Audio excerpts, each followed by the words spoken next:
सदाबहार जंगल के बीचों बीच सुबह का समय था।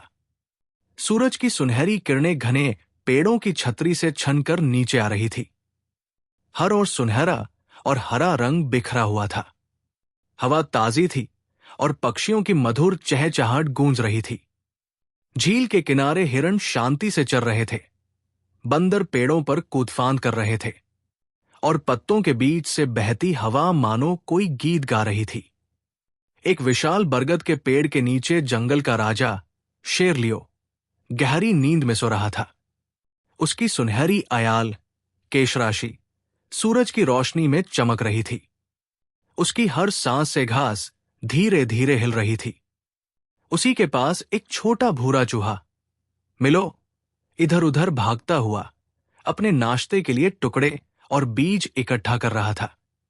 मिलो इतनी तेजी से खाना जुटा रहा था कि उसे ध्यान ही नहीं रहा कि वो कहाँ जा रहा है। अचानक धप, वो शेर के पंजे से टकरा गया और अपनी पूंछ के बल लुढ़क गया। लियो ने नींद में हल्की गुर्राहट की। मिलो एकदम जम गया और फिर गर्जन। शेर की आंखें खुली और उसने एक झटके में मिलो को अपने पंजे में पकड़ लिया। लियो गर्जा, कौन है जो मेरे सोने में खलल डालने की हिम्मत करता है? मिलो कांपते हुए बोला, माफ कीजिए महाराज, गलती से हुआ, मेरा कोई बुरा इरादा नहीं था। लियो की आवाज गूंजी, तुमने मुझे जंगल के राजा को जगा दिया, अब तुम मेरे नाश्ते बनोगे। मिलो ने हाथ जोड़ लिए, कृपा करिए महाराज, मुझे छोड़ दीजिए, मैं वादा करता हूं एक दिन मैं आपकी मदद जरूर करूंगा। शेर जोर से हंसा, तुम? एक नन्हा सा चूहा मेरी मदद करेगा? यह तो सबसे मजेदार बात है जो मैंने सुनी है। लेकिन लियो का दिल कठोर नहीं था। उसने छोटे से चूहे की हालत देखी और मुस्कुराया, ठीक है छोटे से, आज तुम्हारी जान बख्श देता हूं, भागो इससे पहले कि मैं अपना मन बदल दूं। मिलो खुश होकर बोला, धन्यवाद धन्यवाद महान राजा, मैं आपकी कृपा कभी नहीं भूलूंगा। और फिर वो घास में गुम हो गया। कुछ शांत दिन बीते। जंगल फिर से अपनी दिनचर्या में लौट आया। लियो अक्सर उस छोटे चूहे को याद करता और हंसता।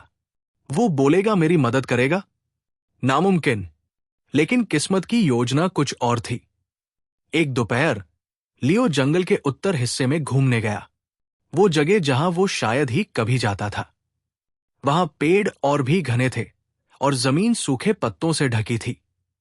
अचानक टक, जमीन से एक जाल ऊपर उठा और लियो उसमें फंस गया। मोटे मोटे रस्से उसके शरीर के चारों ओर लिपट गए। लियो दहाड़ा, कौन है जो राजा को जाल में फंसाने की हिम्मत करता है? वो जितना संघर्ष करता, जाल उतना कसता गया। उसके पंजे भी रस्सियों को नहीं काट पा रहे थे। अब वो शक्तिशाली शेर असहाय बन चुका था। दूर झाड़ियों में शिकारी फुसफुसा रहे थे, हमने शेर को पकड़ लिया, सुबह आते हैं, इसे ले जाते हैं। लियो बार बार छूटने की कोशिश करता रहा, लेकिन उसकी ताकत धीरे धीरे खत्म हो रही थी। उसने आखिरी बार जोर से दहाड़ मारी, एक ऐसी दहाड़ जो पूरे जंगल में गूंज उठी। दूर नदी के किनारे अपने बिल के पास मिलो टहनियां जमा कर रहा था। अचानक वो रुक गया। उसने दहाड़ सुनी, गहरी और दर्द भरी। ये आवाज, ये तो लियो की है। मिलो चौंक गया, वो मुसीबत में है। बिना सोचे विचारे वो जंगल की ओर दौड़ पड़ा। वो झाड़ियों के नीचे से गुजरा, गिरे हुए लकड़ी के तनों के ऊपर से भागा और आवाज का पीछा करते हुए उस जगह पहुंचा जहां लियो फंसा था। जाल देखकर मिलो का दिल कांप गया, लेकिन उसने हिम्मत नहीं हारी। घबराइए मत मेरे दोस्त, मैं आ गया हूं, लियो ने कमजोर आवाज में कहा। मिलो, तुम? हां, मिलो बोला, अब चुपचाप रहिए, मैं आपको छुड़ाता हूं। वो रस्सियों पर चढ़ गया और अपने तेज दांतों से काटना शुरू किया। रस्से मोटे और खुरदरे थे, पर मिलो रुका नहीं। कुतरता गया, काटता गया। धीरे धीरे हर रस्सी कमजोर पड़ती गई। घंटों बीत गए, सूरज डूबने लगा। आखिरकार टप, आखिरी रस्सी भी टूट गई, जाल गिर गया और लियो आजाद हो गया। लियो खड़ा हुआ, अपने शरीर से रस्से झाड़े। उसकी आयाल सूर्यास्त की रोशनी में चमक रही थी। उसने मिलो की ओर देखा और बोला, तुमने मुझे बचा लिया। जिस छोटे चूहे पर मैंने हंसी उड़ाई थी, आज उसी ने जंगल के राजा को बचाया। मिलो मुस्कुराया, आपने मुझ पर दया की थी जब मैं असहाय था।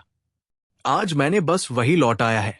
लियो झुक गया, अपना सिर नीचे करते हुए बोला, आज से तुम छोटे नहीं हो मिलो, तुम मेरे सच्चे दोस्त हो और सबसे बहादुर जीव। मिलो की आंखों में खुशी चमक उठी, और आप सबसे दयालु राजा है लियो। रात के आसमान में सितारे चमकने लगे। सारे जानवर इकट्ठे हो गए। सब हैरान थे। शेर और चूहा साथ साथ चल रहे थे। उस दिन के बाद से लियो और मिलो सबसे अच्छे दोस्त बन गए। वे अक्सर उसी बरगद के पेड़ के नीचे बैठते जहां पहली बार मिले थे। जब भी कोई ताकतवर जानवर किसी छोटे को सताने की कोशिश करता, लियो गरजता, याद रखो, ताकत का कोई मतलब नहीं अगर उसमें दया नहीं। और मिलो मुस्कुराकर जोड़ता, कभी कभी सबसे छोटा दोस्त सबसे बड़ा बदलाव लाता है।